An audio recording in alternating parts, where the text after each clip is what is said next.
Howdy folks, it's Meandering Mike in the Man Cave of Madness. It's a little bit before midnight, and we are doing another unboxing of a 2023 Charles S. Roberts Award nominee for Game of the Year. This is Europa Universalis, The Price of Power. This is the standard edition with errata cards and an extra dice set. There's also a deluxe version out there, which costs you a fair bit more, but we bought the less expensive model. So let's go ahead and get that shrink off. Now the shrink is off. We have set the components aside. Let's move this closer to take a look at the back of the box. This is a big one, heavy. All right, so we're gonna focus up here and try to get that with less glare if possible. I'm not going to be able to zoom in that much. Well, I'm going to need to zoom in more, but not look at that whole section. All right, sorry for the fiddling around. All right, so we're looking here at the list of all what's in here. Mounted double-sided game boards, 2 rule books, the main and solo rules. I've heard that there's some quite interesting solo bot flowcharts that throw some people for a loop. Scenario booklet, 270 cards of bridge size, which for those that you don't realize are different than poker cards sizes. They're slightly different on one of the dimensions. 208 mini-sized cards, 16 custom dice and 1 standard die. 5 trays with lids, 4 punch boards with tokens and coins, 1 status mat, 4 double-sided player mats, 8 army and fleet mats, 16 detailed plastic miniatures, 4 different sculpts. There's 4 for each. That's what's over there. There we go. And over here, 120 wooden cubes, 12 merchant meeples, and 8 wood cylinders. This is the base game, all the base game stretch goals from the Kickstarter campaign. So, one thing to note here, it supports 1 to 4 players. So you can play it solo using up to 2 bot players. So you could play 1 against 1 bot, I guess, or 1 against 2 bots. All right, and we'll take a quick peek down here. This shows the map, sort of a game in play. All sorts of markers all over. So, yeah, let's look at the move. Sorry for that. If that moved too quick at that zoom in there.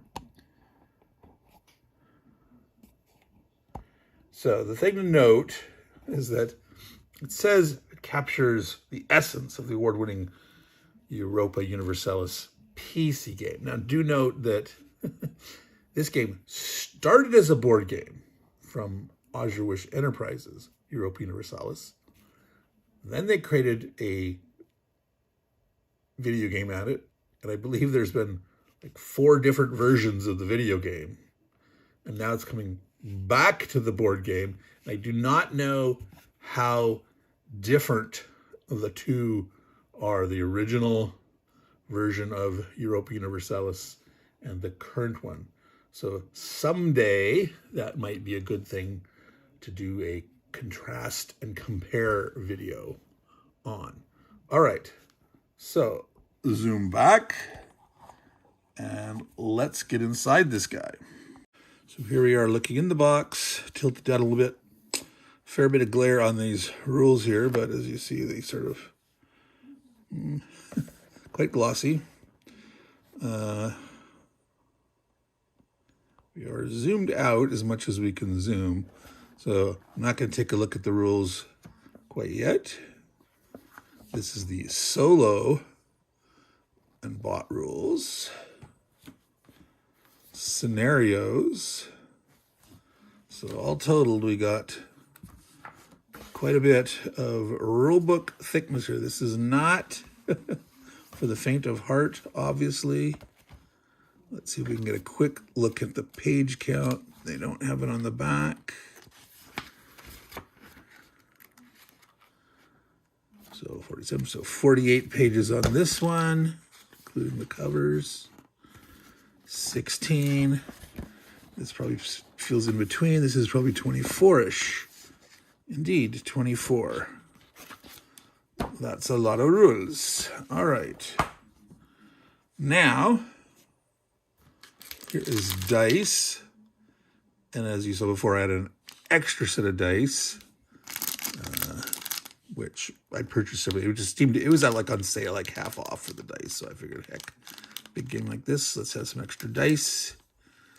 If you end up having 4 people playing, it'd be nice to have dice at both ends of the tables, etc. So set that aside. Now let's first look. There's 3 blue, 3 light brown, 7 white, a standard die. So 6 custom white, 1 standard. Of the black dice, it appears there's 3 of one type and 1 of a skull die. So these are those army and fleet sheets or mats that we saw before. I'm assuming they're probably pretty close to the same. Oh, look at that. There's something hidden in here. It appears to be a sticker for a rulebook correction. Insert sticker on page 9 of the main rules. So it might even be something left out, not necessarily, it doesn't say to paste it over the top of something, so there's probably some spare space there. NPR invasions. NPR, non-player region? No, NPC, non-player character, but NPR, other than National Public Radio. So interesting, though, that at least they supplied as a sticker for that errata, right? So yeah, that was tucked inside this. So all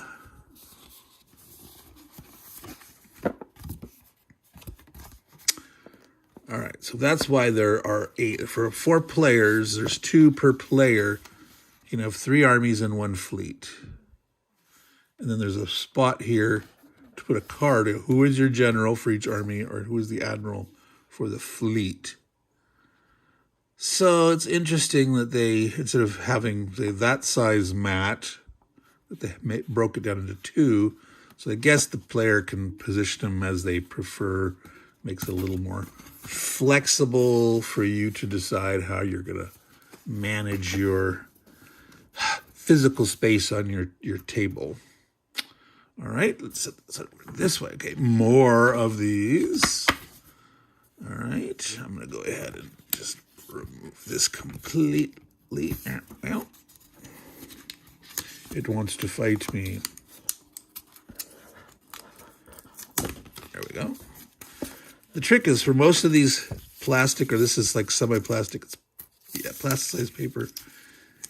For some reason, usually often on the inside, it's the easier flap to rip apart. So a lot of times if you twist something, and you can pull them apart easier, but not for all of them. All right, so different kinds of mats here. So this was a general status map, papal curia, towns.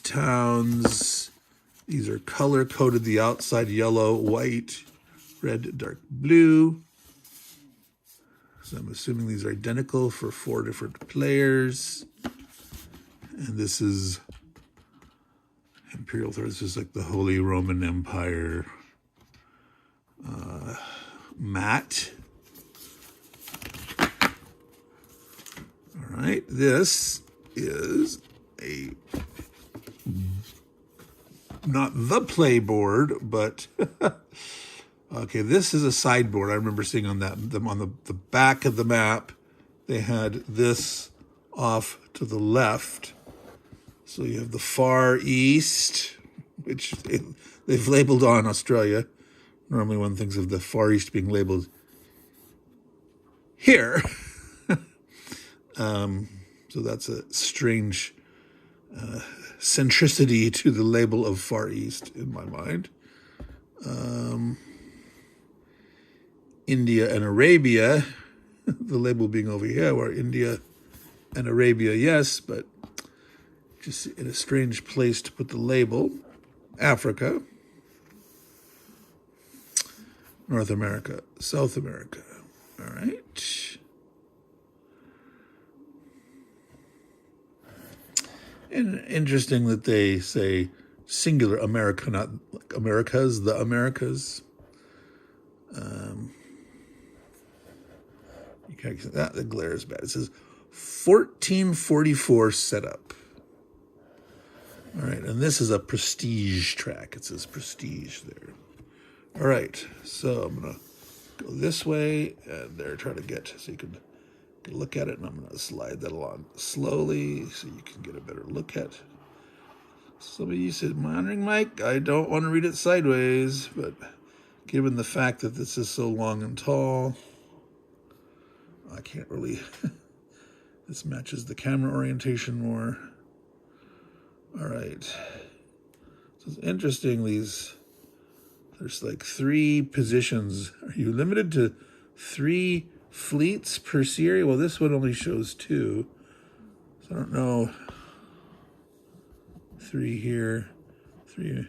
Most areas have spots for 3 fleets, but some only have 2. All right, and there's, oh, so why is it double-sided? It's probably for a different time setup. This is going to be my guess. Indeed, I am correct. Here it says 1618 setup. All right, so there's 2, assuming there's just one of these with 2 sides, there's 2 different periods at which you can set up to play the game. All right.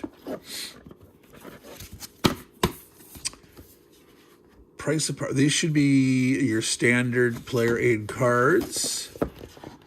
There's a round summary, basic actions, event symbols, and military unit costs. Quite a lot packed in here. A lot of little iconography here. So I hope there's not a key on here.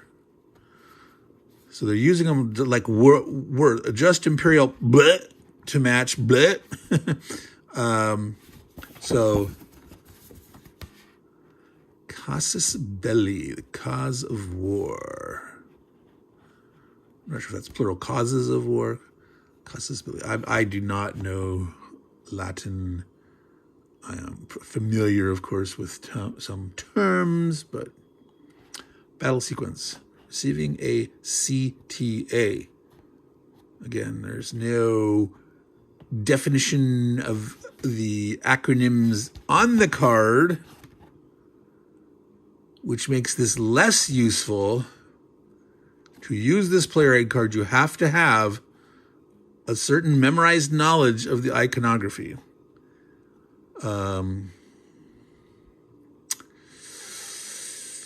But this is so I don't know where you'd fit it in here. So I don't know if you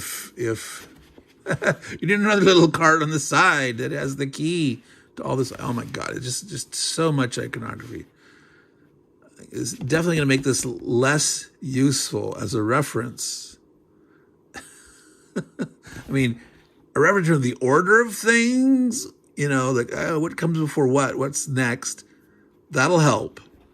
But in terms of learning the game, this isn't going to be as helpful. We're going to be constantly referring elsewhere to, like, what do these mean? Meandering Mike, what do these mean? Flowchart. Okay, here's example. Piece resolution. Go to bot piece resolution. Page 15. Wow, and again, loaded with the iconography here.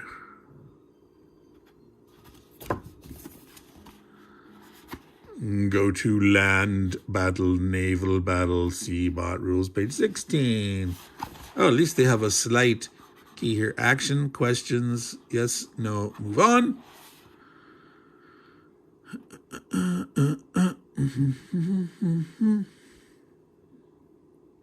Just normal flow in a flow chart.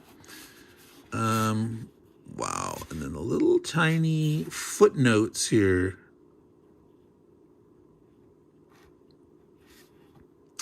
All right, I could see why some people, I mean, in general, this does not look like a super complicated flowchart to me, given that I have had a long career as a programmer, analyst, designer.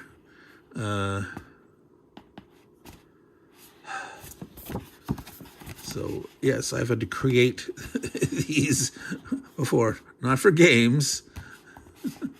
I did not create any flowcharts for the games that I've done, but this one looks very, very busy. Crossing arrows and so many nested and linked questions. Very interesting. All right, let's move on. Onward, upward, Excelsior. All right. There's the map. I'm going to set that aside for a second. Let's look at the counters first. The counter sheet, as us old grognards would say, but this is in the modern board game parlance, a punch board. All right, so if I tilt it up too much, I get less glare, but then you can't see it all. But we'll look at a portion at a time. So, on the dark side here, the fact that, like, this text in black, like this overall, very, very dark to me. I mean, this has a little better contrast here. The Catholic marker, Protestant, the black and the blue together with the white. That's a little difficult to read.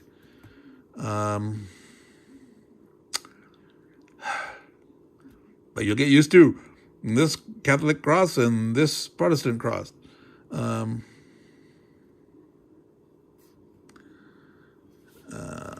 Marriages.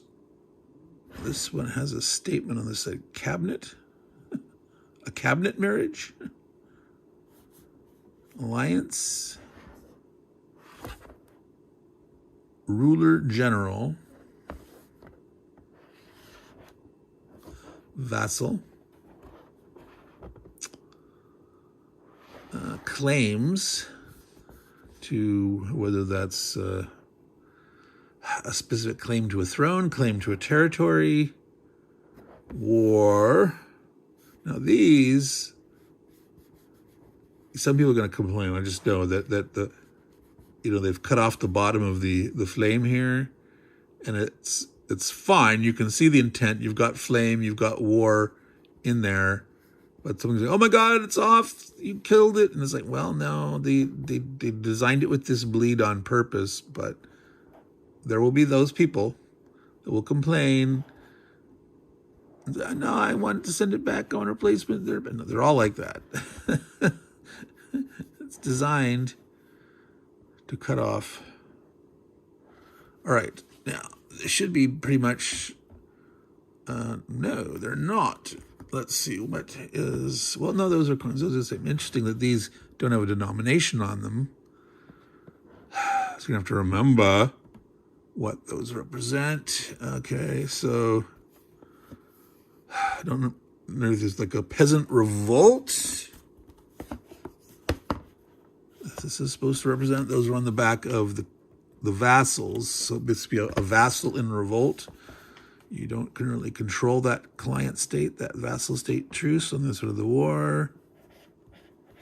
Let's see, what were these? Those are just different. I'm assuming those represent the different 4 countries. France's fleur-de-lis, Britain, and I'm not sure. All right, so let's continue to the next punch board. More of the same, different colors. So we had dark blue, we had yellow, or actually white. On the other one, you had yellow and red. More coins, exact same colors. More of the same for these hexagonal markers.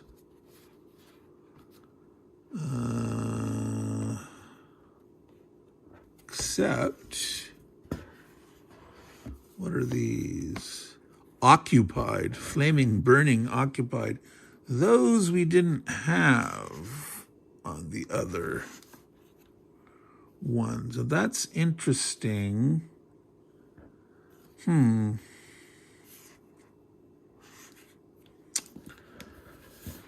Claims, vassals. All right. And yet another punch. I think it said there was 5. Oh, boy. Fleets, armies. Okay. So, so it's different countries have different amounts, I would guess. White, blue, it's yeah. Well, all totaled, if you add them up, see there's 3 there. So 5, 9, 15. Dark blue has 12, 15. Yeah. They're just in 15 here versus them spread out. So they each have 15 fleets. I'm assuming they have the same number of armies. Not sure if these are control markers versus other things being control markers. Yeah, you can't see this right. This is flag with a slash through it. On this side, a 5-pointed star. So I'm not sure exactly what that's supposed to represent. Is it kind of some kind of schism? Does this represent some kind of heresy? I do not know. All right. Wow. So many. All right. So here's the trays that they... Oh, we've got different size trays. Wow. There's the cards. All right, that's why. Okay. I was thinking, it said there's 5. There's 4. 1 for each of these size that have the miniatures. And these will be for the various counters. Tokens from the punch board that you'll be able to sort those away. And here's this big one. So let me show you the miniatures.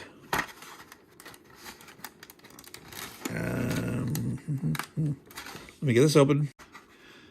Why waste time fiddling around? Let's just use the power of the pause and put this together. Okay. So we have a ship. We have what looks like a conquistador with a musket or rifle. It could be a little early for a true rifle. I don't know if that's a politician, a merchant, an explorer. Another dude that looks somewhat like a conquistador, but with a halberd of some sort. And those are the same for each player, presented with the 4 colors. All right, so let me put that out of the way. All right, so this is the big tray. Many wooden bits and pieces in here, the cubes, the merchant meeples, all those goodies. The card decks. 1, 2. It's going to be, should be 6 card decks. and like 4 mini card decks. So I will show you some of these, but not all of these. My unboxings tend to be way too long. I tend to meander too much, and I know that some of you want to see it all, but there's already quite a few videos out there on this game. But so I'll open a couple. All right, so I took all the small decks, the mini cards as they called them, and sorted through them. There's quite a few different kinds. There are bot decks 1 and 2. So it said there could be up to 2 bots. So I don't know how different these are, or if they're the same kind of decks with just different things with different numbers on them or not. So I'll just quickly show you there that War Spy 2, Papal Curia. Okay, so definitely different sets of numbers and maybe different cards, different amounts of them. Bot 2 and Bot 1. All right, there are some cards called Power Struggles. There's only 3 of these. The Italian Wars, Distant Trade, and the 30 Years' War. So I'm not sure if these are, there's the 2 different setups, if these are special rules that are involved for the different scenarios, that they're just like, hey, these are the power struggles that are in the game, or not, if it's fixed, or if you draw. I mean, obviously the Italian Wars and the 30 Years' War would happen in a particular time frame, and if you're starting in the 1618 scenario, that's already after the Italian Wars, if it's the same Italian Wars of the early 1500s. So I'm assuming which ones are involved depend on the scenario that you're playing. There's a set of cards here broken into military ideas, diplomatic ideas, and administrative ideas. So things as bureaucracy, scientific revolution, absolute monarchy, tolerance, colonization policy, church attendance duty, Inquisition. So those were all administrative ideas. And diplomatic ideas are quest for the new world. Now it's interesting that's a diplomatic idea. I'm not sure, but benign diplomats, cabinet, mercantilism, shrewd trade practices, free trade, constitutional monarchy. Again, I'm not sure why that's a diplomatic idea as opposed to a form of government, but it can affect your diplomacy. And then the military, those are cannons, terracos or janissaries, military drill, glorious arms, noble knights, noble knight games, defensive mentality, and line infantry. So those little mini cards are now. Let's see here. There are sets of milestone cards for different ages. There's 3 ages, ages 1, 2, and 3. There are milestones for warfare, politics, and economics.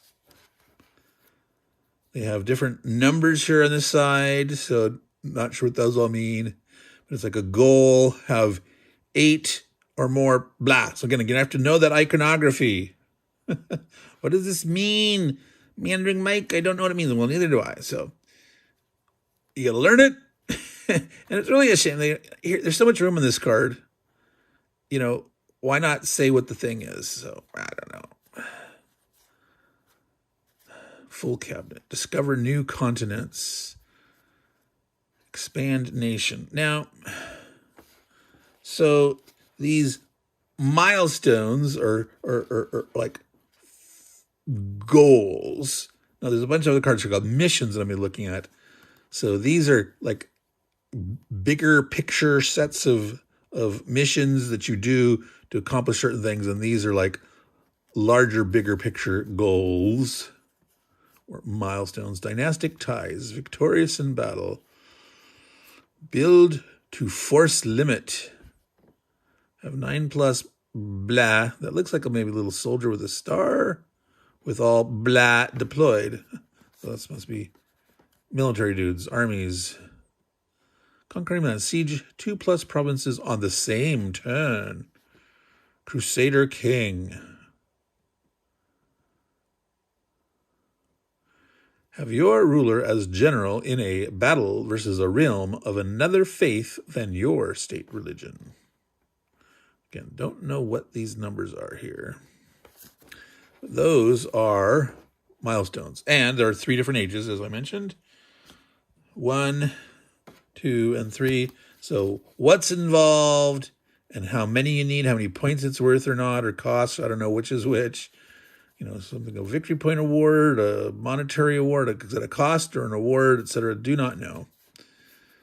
But Jewel in the Crown, Terra Australis, dismantle the HRE, Holy Roman Empire. I don't know why you just don't say that. You could have said it right underneath here. There was room, plenty to do that. Share the spoils. All right. And more for 3. And again, I'm not going to look at them all. Wise counsel. You know, again, what's the difference? The numbers look pretty much the same.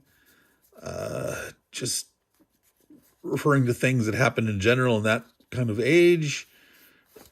There might be some overlap. Who knows? So we had 3 sets of milestones. Now, all the rest are missions. There are missions of a generic nature. This is by far the biggest stack of these guys. Rearmament. Build a fleet. Rearmament. Rearmament. Rearmament. Rearm? Like, wait a minute. If it was just said rearm, I wouldn't have said rearm. But anyway, merchant fleet. Control electors. Colonial ventures. Territorial ambition. So these are not specific to any country. Leave the Holy Roman Empire. Mare Nostrum, conquer rival lands. So, German Confederation, unite Italy. That's quite a mission. Now, then there's ones for different countries. So, all these have to do. Oh, actually, split that. 2 for Portugal, 2 for the Papal States, 2 for the Netherlands. 2 for Brandenburg, Prussia. Then you've got quite a few more for Castile, Spain, /Castile/ claims in Aragon, La Reconquista, discover the Caribbean, form Spain, continue the Reconquista, the Spanish Main, Italian ambition, Iberian Union, El Dorado, Italian conquest. All right. So there's Castile, Spain, England. Form Great Britain. Mediterranean Authority, Church of England, colonial ambitions, levy the troops, expand the Angevin Empire, Maritime Empire, etc. All right, we've got France. Claim the 2 Sicilies, bases in North America, the Guinean coast, end English occupation, subjugate French dukes, reincorporate Burgundy, French naval power, Italian ambitions, boys, Italy just beat over, just imperial border, secure the Low Countries, all right?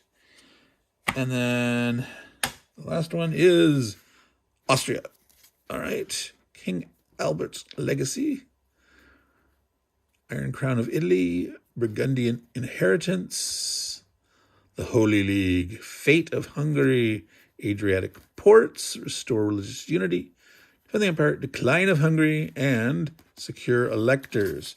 So that was all the mini cards. That was a ton of mini cards. So let's try to look at what's in here. So we put these back in here. Now, of course, I will have a bunch of little plastic bands separating these each into their little component separate decks, and then put them in here. But let's take a look at all these guys. There's quite a few different things here. Let's start with the easy part. These represents some information about each of the states. There's again the smaller ones: Portugal, Netherlands, Papal States, Brandenburg, Prussia, and the big guys: France, England, Spain, Castile, in parenthesis, Austria. And so this side is the 1618, and this is for the 1444. So the same places here, where is in 1440, they just call it Castile. All right, so that is the first part. Then we have 3 of these. I believe these are event cards. A comet sighted, Black Army of Hungary, Imperial Intervention. I won't go through all of them.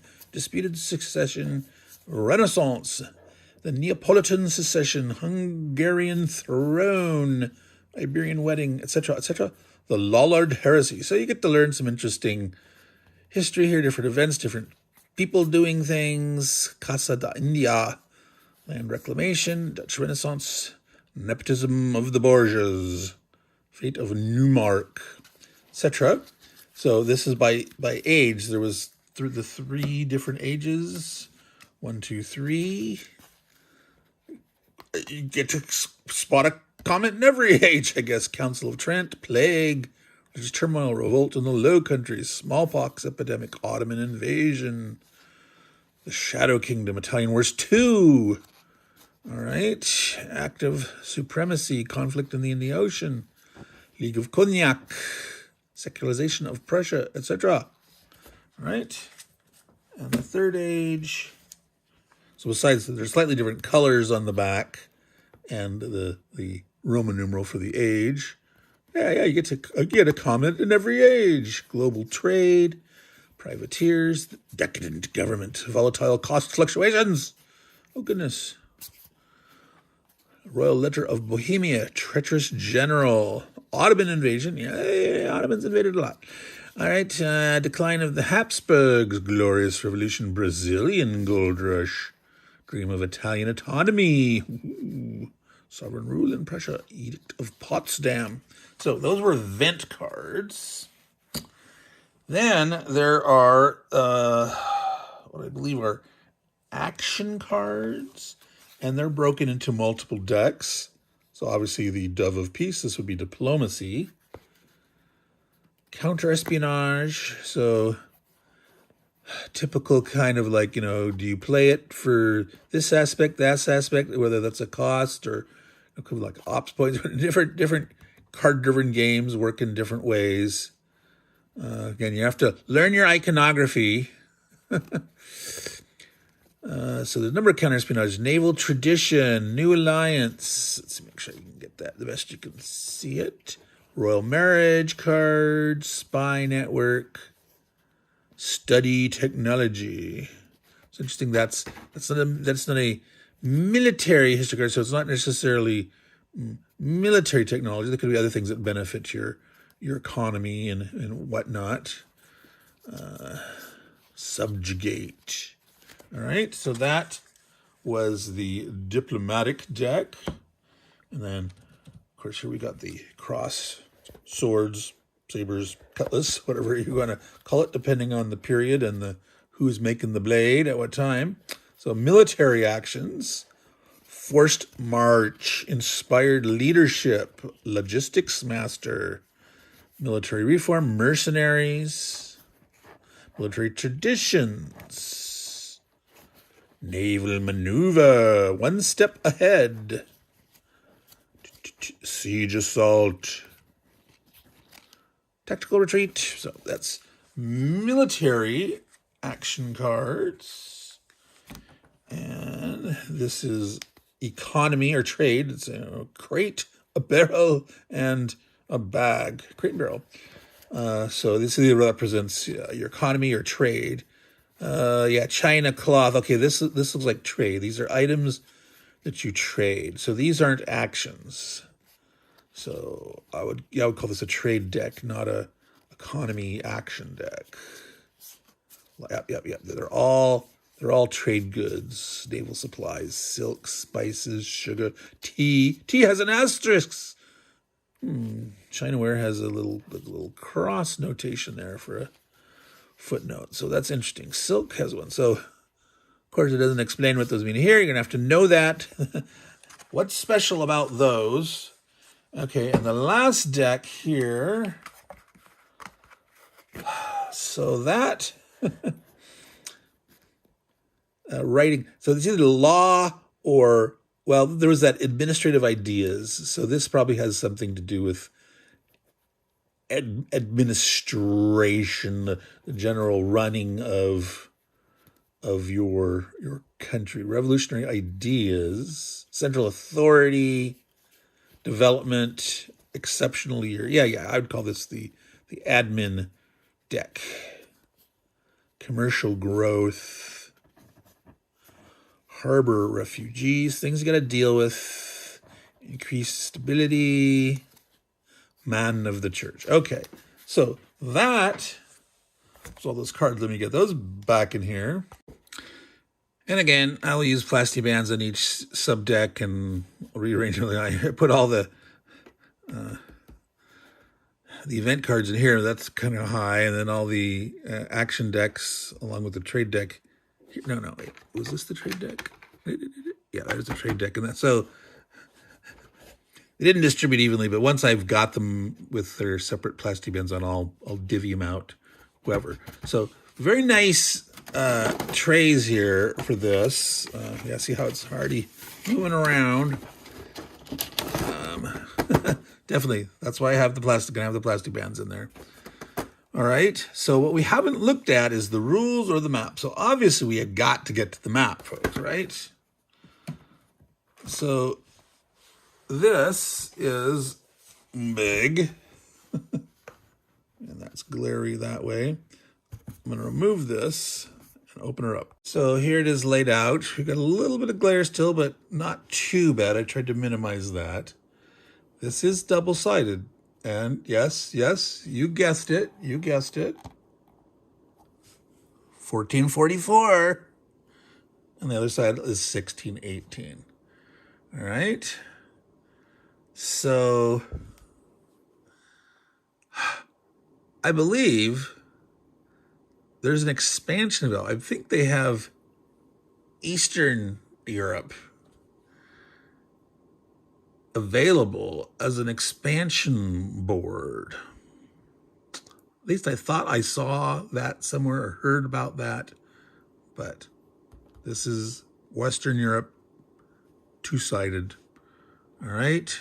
So obviously we have Castile / Spain, Portugal,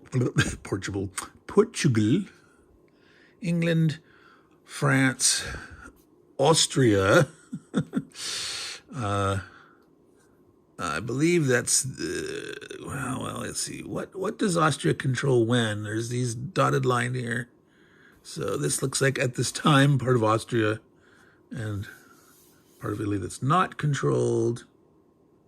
So it looks like Venetia is independent at this time. And of course we have the Ottomans over here. And well, there's Brandenburg. So in some cases, Brandenburg had its own card. So whether it might be separate or not. And then we have Sweden, Norway, Denmark, etc. All right. So again, it's interesting that they have 3 or 2 spots for the fleets here.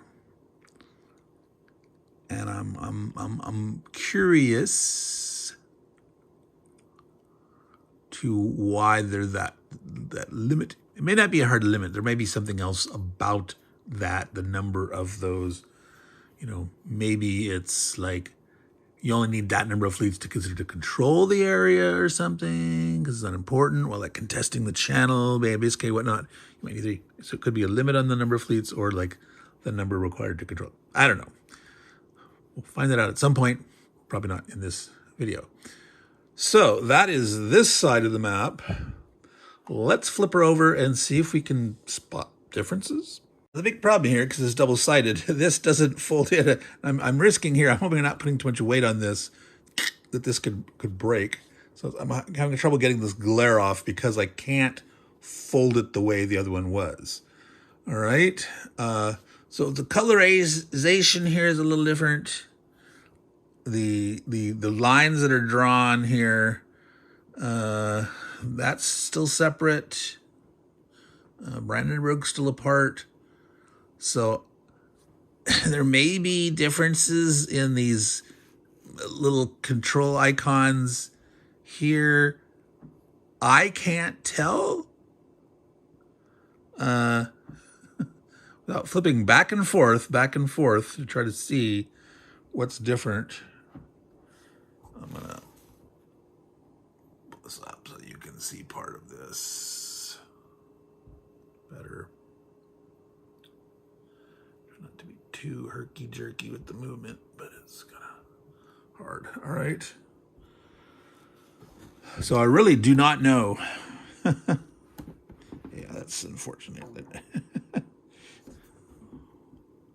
There. So let's remove that. That was the 1618 side. It'll be interesting at some point to try to delve into that and what's the difference between the two sides and not. But that is way past the scope of this. So we are going to take a little quick look here. Oh my God. Rules, big table of contents. Like I said, this one is 48 pages here. This one, pretty small font, 3 columns. Now, this needs to be photocopied. This absolutely should have been on a card, a player's aid card, more than one of them. Maybe it wasn't. I don't remember seeing that. I did not remember seeing the key. We were looking at all those different things there. So this absolutely needs to be turned into its own player card. And look at this. Game concepts. Again, just loaded with the iconography. At least it has page references too. Okay. And in this game, they do like claim. And that's like, there's a claim. Royal marriages, and there's a crown. So you got this list of abbreviations. And so we were looking at that. We saw one of the card that the little soldier silhouette with a star is manpower, trade power, trade notes. You can see all these different things. Now that looks like not here. So it's not Holy Roman Empire. So if you're under imperial authority of the Holy Roman Empire, or not here, not in here, NIH. Now, see, here's a crown, disputed succession token with that symbol on the back, which is royal marriages. Okay, so royal marriages and disputed succession. Well, that makes sense. If you have a solid royal marriage, you know the succession line. Otherwise, you have a disputed succession. Okay, so we're not going to dwell on these now, but yeah, there's just so much to learn.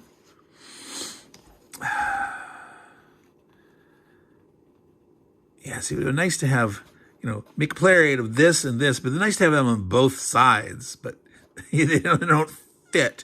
So maybe you make some, you don't want to shrink this down any farther, so do you make a bigger player aid somehow that gets these both on the same card?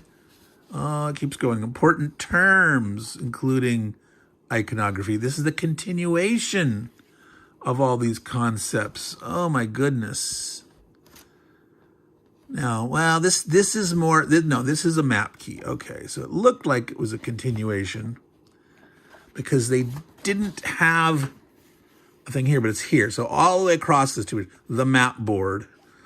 They should have stated it here and here, like maybe at each edge of this, the map board. But this is a double page spread taking up most of it. Yeah, that's another one. Like, hey, I want that on a card. when you're learning, I hate having to constantly refer back to a rule book. Flipping through it, it tends to make a choke point for how many players can look, and they get overhandled and damaged and all that stuff. So I would try to photocopy this, put it on one larger thing. This along with this and this. I would try to somehow fit on one larger player aid. More of this. Well, this is game setup specific stuff.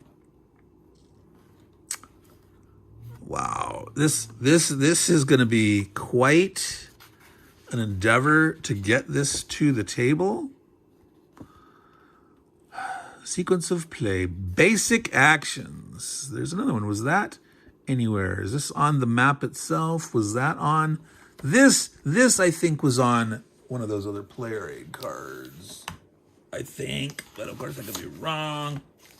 So we have here, yes, that is right here. In a slightly different format.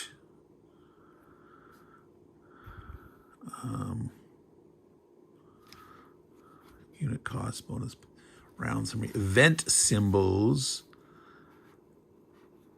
Again, yes, these did not have. This is cardinal dies, pirates. So this is defining certain things, but not the others. All right. But yeah, so some of this is there and some is not. Click your income. Oh my God, this is just like, whoa. Basic actions, generic actions, minor actions, going into more detail. Yeah, the amount of symbols. This must be really difficult for someone who's used to speed reading and to have all those icons, bam, right in the middle. Maybe they can disengage and they're just looking for the keywords and stuff, but I don't know. To me, I think that, I'm not a speed reader. I can scan sometimes pretty good, pretty well, and pick out things quickly. Of course, you never rely on that as like, oh, how to play, because there's always something buried somewhere that's like, no, if you just scan, you're not going to be doing it right. But action cards, 3 decks, yes. Administrative deck, diplomatic deck, and military deck. It is administrative, so that just made sense from what we just already seen on those ideas and that. Action cards governing a PR. A PR, again, a player realm of PR. So NPR is not National Public Radio. It's a non-player realm. All right. And a PR is a player realm. It's not your public relations person. It's your player realm. All right. Economy. Okay. Did they talk about that deck? Because it was definitely not economic actions. It appeared to be commerce trades. I don't know, is it the commerce deck? Is it the trade deck? Have we seen that yet? Ideas.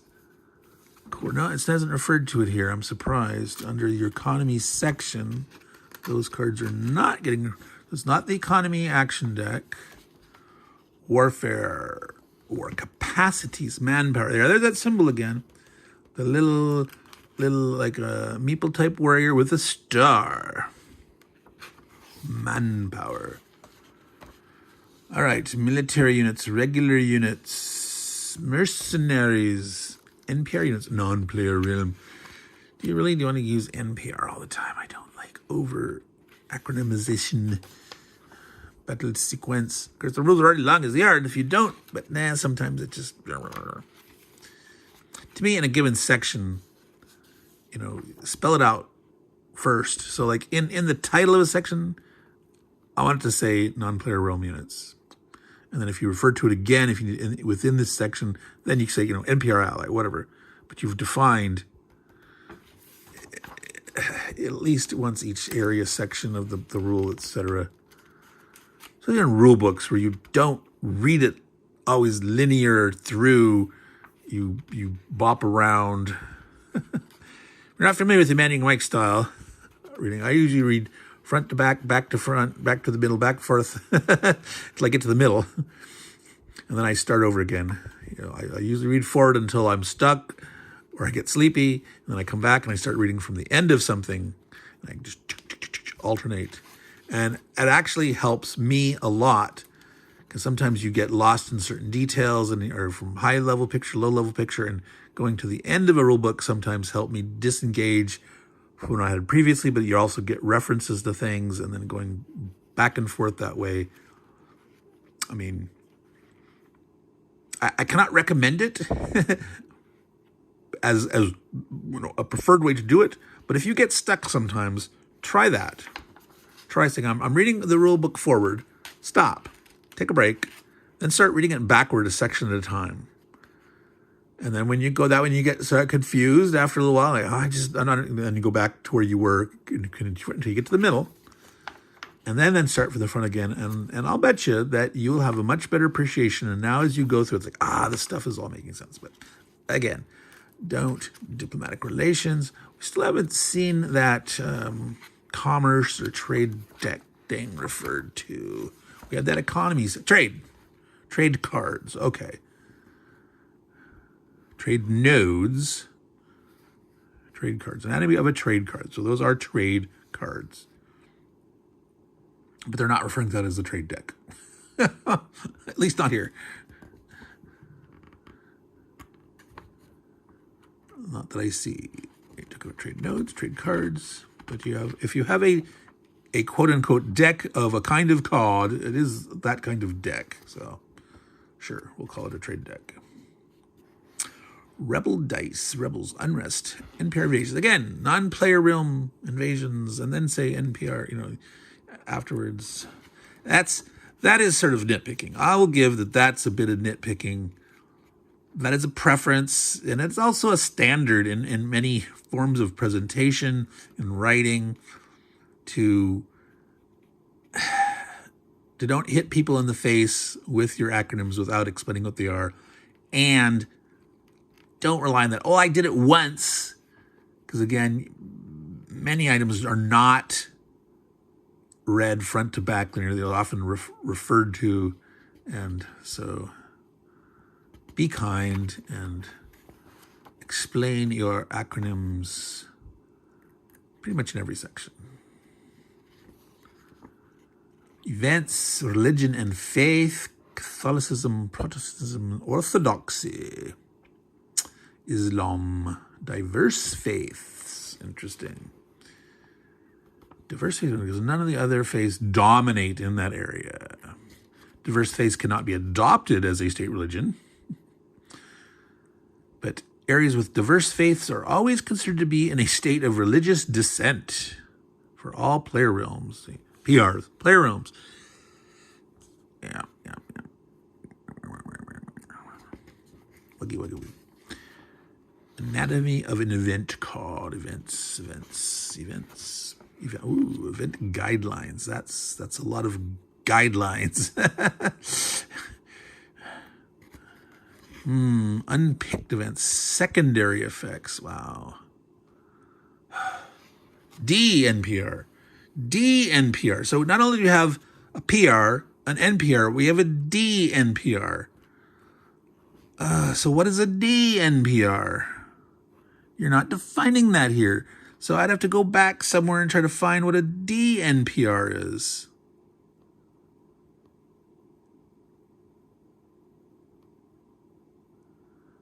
Oh my goodness. People. Meandering Mike says, no, do not do it this way. And that's stronger than a nitpick. That's victory and prestige. So that's the P symbol, with a little laurel underwreath instead of an overwreath, kind of. And so where we saw it before on some of those cards where there was a number, those are amount of prestige points. Yeah. See, like 1, like this. We were seeing on some of those cards that had like 5, 3, 1. So that's how many prestige points you can score. I don't know, if you do it the first, second, third time, or the first time you get 5, then 3, then 1, or the vice versa, or something like that. I do not know.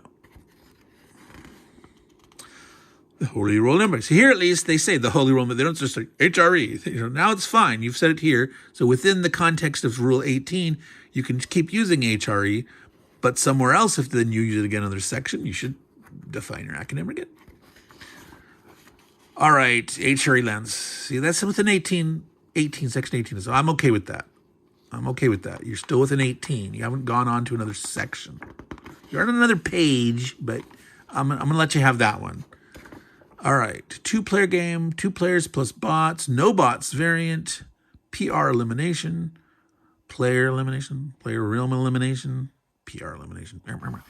Wow, look at that, very, very fine. They go to 5 columns, even smaller font, 5-column index. Game Component Standard Edition, Deluxe Edition.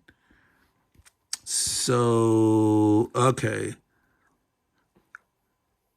You have more wooden bits in the Deluxe Edition. So these little round tokens, these are like wooden discs here. These being counters for your armies and navies, they're meeples. Now you still get in the basic game the 4 miniatures per side. You have more meeples. So actually, for a lot of the more wargamery people, they're going to say, dang, I want the standard edition. I want my counters. I don't want these wooden bits. I think for some, having the wooden bits that stand out a little better.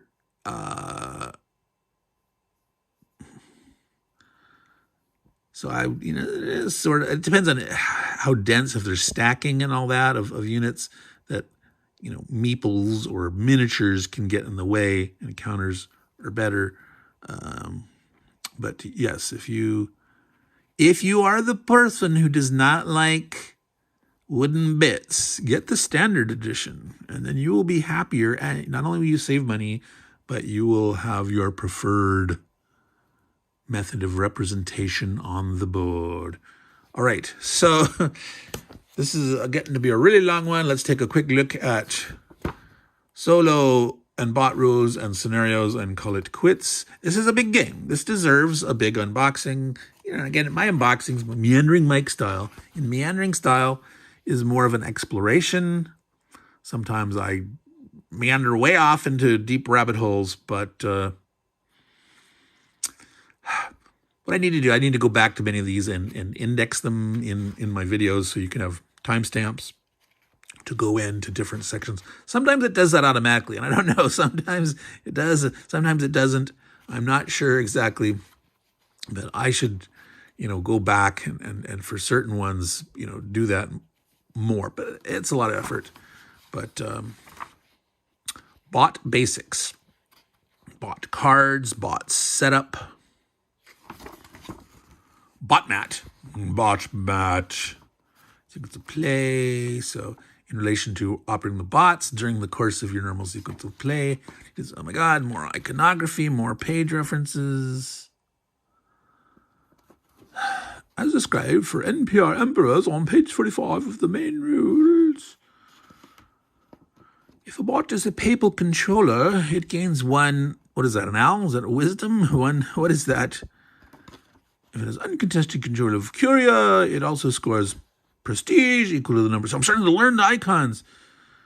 Number of Catholic PRs -1, max 3 prestige. Oh boy. Update. Bots. Manpower to match their town track and, I don't remember that one. As normal, minimum 3. Manpower is 3. Always return units from the manpower reserve to the first supply first if manpower has been reduced. I don't know. I was feeling good there that I was able to read one of those sentences in Iconese, but oh boy, yeah, it's just a learning curve. It's a learning curve. You'll get to it, and it'll be just like another language. I've learned many languages in my life, programming.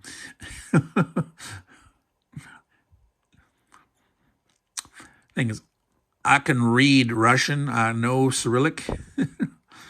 And it's weird when you get used to, to me, Cyrillic is like an iconography. And I can see words in Russian and I can pronounce them so much easier than when I see the English transliteration.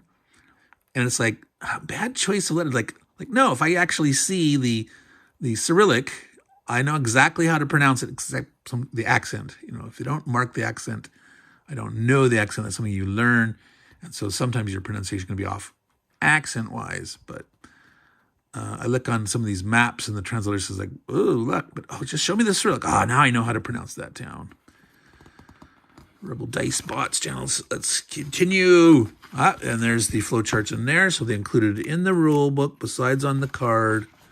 Oh boy, there's more. Were all those on there broken up into sections that we didn't really see? I don't think so. Oh my goodness. So that means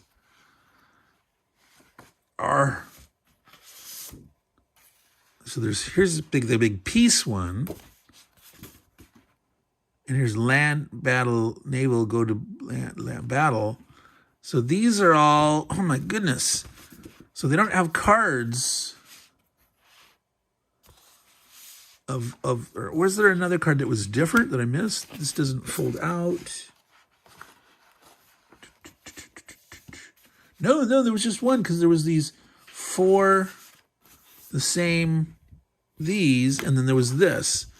So, oh my goodness. So there's all these ones here that aren't on cards. Defend action, siege action, colonies action, event action, military action. So this is different than the battle and peace resolution. Naval action, papal, explore action, spy action. So these might not be bot. These might be in the normal game. Holy torpedo. I just assume these are for actually resolving peace and or battle in the normal game. And these are all solo bot flowcharts. Bot peace. So this is, yeah, look, it's different. It is different. These are different. Oh, Lordy. So, correction. These are not bot. These are normal game. So there should be at least 2 of these. There should be more than one. I mean, technically you have 4. Every player should be able to have one in their hand of these to consult them.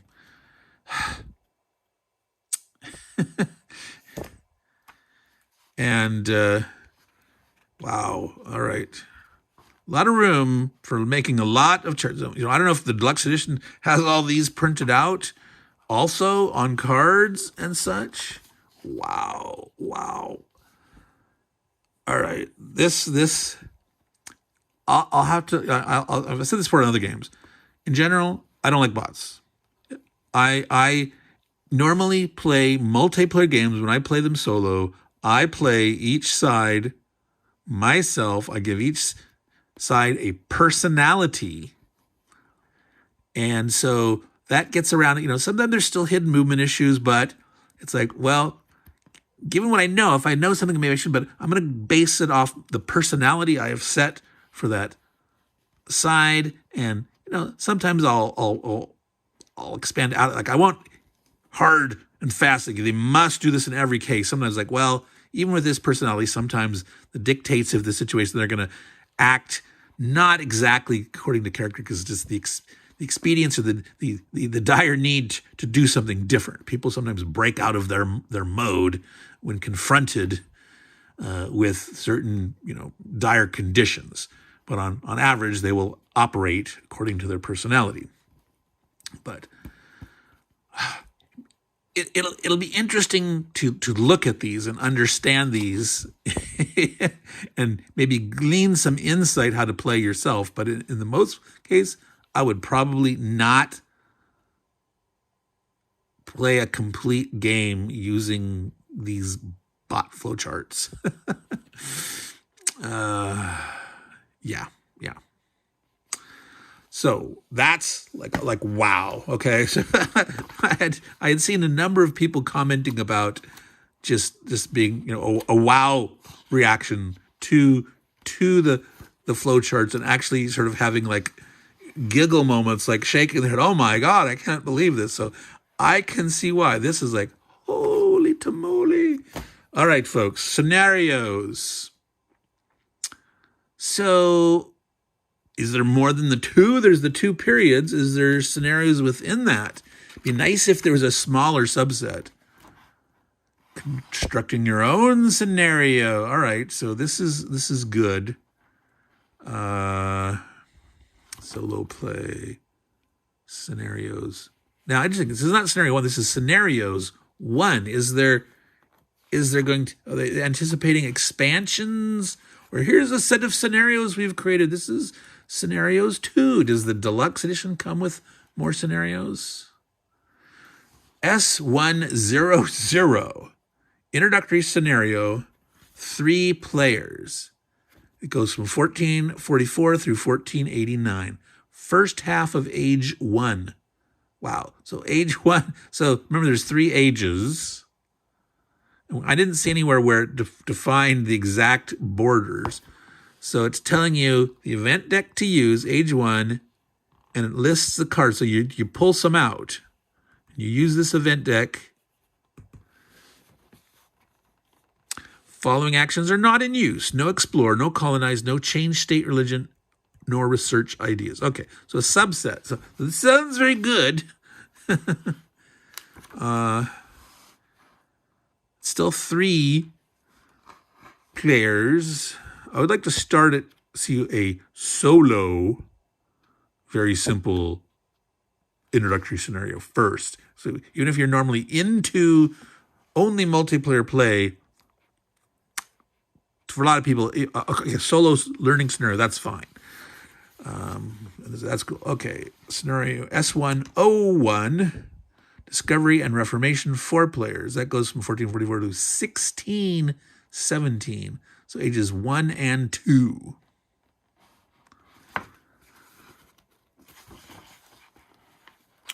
Scenario 1. So again, this is like scenarios rulebook 1. So I don't know if there is already an expansion that has multiple scenarios. Maybe that whole thing about the Eastern European map, and there's maybe a scenario books for that. That's called Scenarios 2. Imperial Waltz, 3 players plus 1 bot, 1444 through 1712, ages 1, 2, and 3. So do you, mid-game, pip up and flip the whole map over and go to the second thing? Or is that just when you're starting in 1618? That's what that map is for. I don't know. All right. That's a question. Scenario book 1, number 3. Route to India, 4 players, 1492 to 1720. Okay, I'm very happy that there's many different scenarios in here. The Wars of Religion. Yes, 1511 through 17. Okay, that's a little broader period when I hear the Wars of Religion. Okay, there's the French Wars of Religion. There's the German Wars of Religion. So they're taking the broader picture across all these different little smaller historical periods that would have a smaller subset of years. But all right. 3 to 4 players and or bots. Number 5, the Bourbonic Plague. Interesting. Bourbonic Plague. That's 1618 to 1720. Just age 3.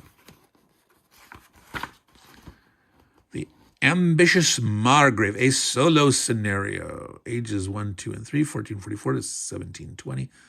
Number of players 1 plus 2 bots, 12 rounds. Aha! So that's the end of the scenarios. So there's 6 scenarios, but it's actually 7 because there was a scenario 00, right? Yes, introductory scenario 00. So they're doing the old programmer thing. You start counting from 0, which I never really liked, but I get it because, you know, in some languages arrays start with 0, but in some you can make them start at 1. Some languages actually start at 1 without the option of 0, which is clumsy. You should always be able to say, hey, any array, what's the initial index, and go from there. And that's just not that hard to implement in a language. But so 7 scenarios. Bot realm targeting charts. Austria bot, Castile bot, Spain bot, So this is his own kind of targeting flow chart. This is this cascading decision tree there with all these little... That's fascinating. Diplomatic targeting versus military targeting. So even the little minor realms, Portugal bought, Aragon bought, Brandenburg. I don't remember if there was a card for Aragon. Netherlands. They had those missions for all these other ones, but I don't remember Aragon. Maybe I missed it. Maybe it was stuck in with the other ones and I didn't fully... Denmark bought. Wow. Introduction to the featured realms. Other realms. Portugal, Netherlands. So here they don't mention Aragon. So even though that was there, they don't mention it here. Interesting. All right. So, this has been Meandering Mike. An in meandering style look at Europa Universalis, The Price of Power, Charles S. Roberts 2023 nominee for Game of the Year, and in the strategic category and the political, economic, social category. Obviously, this game qualifies for that. And you don't need to look at that. So you've got flowcharts, even in your base game.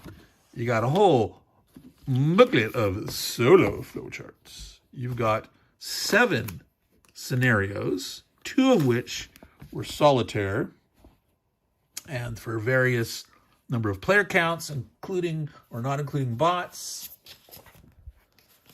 You've got lots of player aids.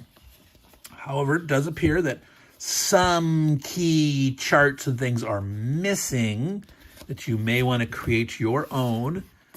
And I personally, one of the first things I will do is go and create a player aid of the keys to all the icons.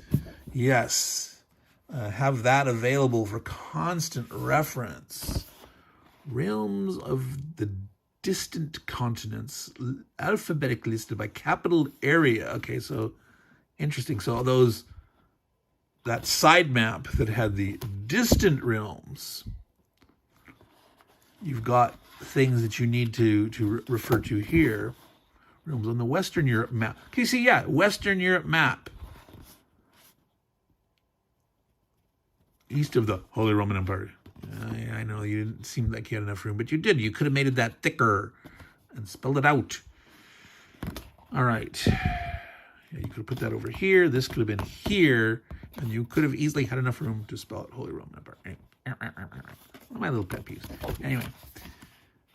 So, 48-page rulebook loaded with iconography. Learn to read those. It's going to be a learning curve.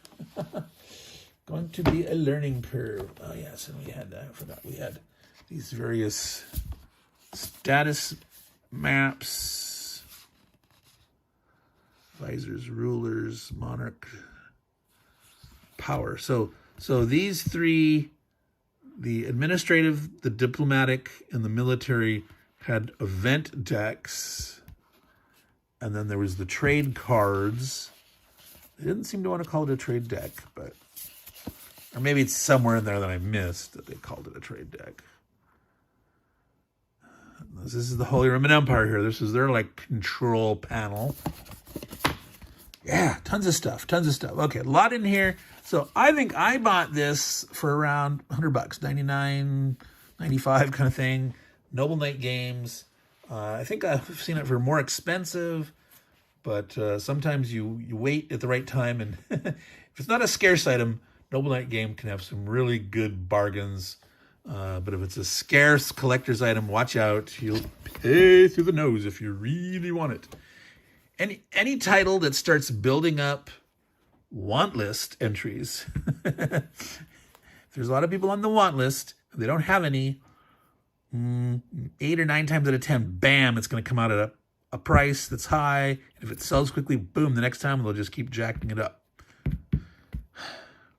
But you can find bargains there. They're like, some stuff is like, wow, you find old stuff. Anyway, I'm rambling. Meandering Mike, Man Cave of Menace. Meander. It's almost midnight now, so that gives you an idea. Like, I started, man, this is like almost 2 hours now. We'll see when we splice it all together. Extra dice. I bought those. Oh, we didn't. I'm not going to open these up now. So there is some errata, but those were already available. These for mine. These were, sorry, I have it up there. These were taped to the outside of the box. All right, and so it probably fixes some of the cards. You know, whether there was some typos, misprints, or maybe some balance issues they discovered. They might have changed some values. Who knows? I do not know, but that'll be something to look into. So there we are, folks. So this was, again, the Game of the Year nominee. I'm going to be doing more unboxings. Again, my plan is to try to do 2 a week. There's another. Well, there's really 2. I'm gonna state it. It's controversial. I'm gonna bury it here. I don't think Mr. President should have been on the Game of the Year. Too much errata. Too much having to fix counters. The map. They're coming up with an update. The company decided. They said like, oh, we sold out, but we're not gonna reprint. We're gonna do a second edition, kind of an update kit, and basically every single document in the entire game, every rulebook, card. You know, they have some errata counters, not a lot of errata counters, but they included kind of like, there's these counters we should have had, you know, quality, you know, of life, gameplay kind of stuff. And so basically it doesn't meet the standard of this, you know, the best in excellence and in design and execution. So my mind, Mr. President should not have been a Game of the Year nominee. And there, I said it. So some of you will totally agree. Some of you, that's my favorite, and I think it should have Game of the Year. No, I really don't think it could win in its own category, fine. That's fine. It can be a game with problems and issues and still be a great game that people, you know, want to vote for and give that recognition to. But I really don't think it meets the criteria of this pinnacle Game of the Year, meeting this best standards of excellence in design and execution. The execution was flawed. It was not ready for prime time and had too many issues. So someone I know called it a hot mess. Anyway, so I will do the last one, Plantagenet, the Latin from Plantagenista. It's the name of the house, House Plantagenet. And yes, this house had French and English lineage and French possessions, but it is a Latin word, the Plantagenista, the yellow flower that represents the house. So I will do an unboxing of that one. Sorry for, again, the meandering like tangent. And I will continue. Like here is Le Fleur de Martina. That's Martina's Bane. That's in the medieval category. We have over here Parabellum's the name of the magazine. This is Inferno sul Isonzo, a Battle of the Isonzo in 1917. There's so many battles of the Isonzo. World War I, Italian front. That's one. And this is not this thing came out in like 2000, and the first edition, the second edition was like 2007. But that's a review copy. I'll be unboxing that next. But the next ones of these, Game of the Year, I will do Plantagenet. And then one of these two ones, either the World War I or the Middle Ages. So, Meandering Mike, Man Cave of Madness, finishing off in meandering style, Europa Universalis, the Price of Power, a board game turned computer game turned board game again. So, what do you think? Do you think this qualifies for Game of the Year? It's certainly a lot of game. So much here.